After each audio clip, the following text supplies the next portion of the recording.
3 मिनिटात 30 बातम्या. Powered by बाबा जाधव मसाले, खजिना मराठी चवीचा. अस्सल खा, अस्सल रहा.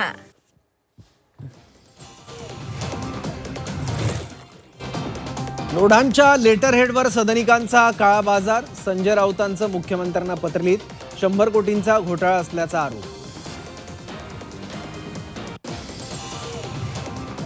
योजनांपाठोपाठ एकनाथ शिंदेंनी मंजुरी दिलेल्या प्रकल्पांनाही कात्री. पर्यावरण मंत्री पंकजा मुंडेंकडून 14 तलाव संवर्धनाचा निर्णय रद्द.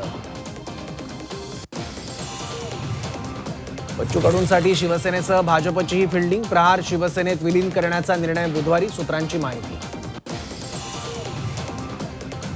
रिक्षा टॅक्सीवाल्यांना मराठी शिकण्यासाठी 15 ऑगस्टपर्यंत मुदतवाढ दिल्यानंतरही सरनाईकांकडून कारवाईचा इशारा.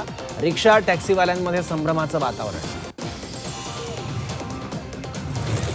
शिवाजी कोण होता पुस्तकाचा वाद निरर्थक. पुस्तकाच्या वादावरून मुख्यमंत्री फडणवीसांनी आमदार संजय गायकवाडांचे कान टोचले. बीडच्या मस्साजोग ग्रामपंचायत पोटनिवडणुकीत राडा. 2 गट आमने सामने आल्यानं गोंधळ. संतोष देशमुख यांची टीप देणारा आरोपी मतदानाला आल्याचा धनंजय देशमुखांचा आरोप. नाशिकमधील धर्मांतर प्रकरणात मलेशिया कनेक्शन समोर. पीडित तरुणीचं हनिया असं नामकरण. नाव बदलून तरुणीला मलेशियात पाठवण्याची तयारी.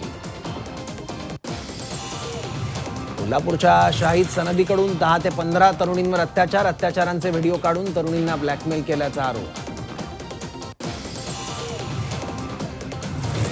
कान आंतरराष्ट्रीय चित्रपट महोत्सवाच्या फिल्म बाजार विभागात जीव द क्रिएचर आणि एप्रिल मे 99 या 2 चित्रपटांची निवड. महामंडळाच्या व्यवस्थापकीय संचालक स्वाती मसे पाटील यांची घोषणा.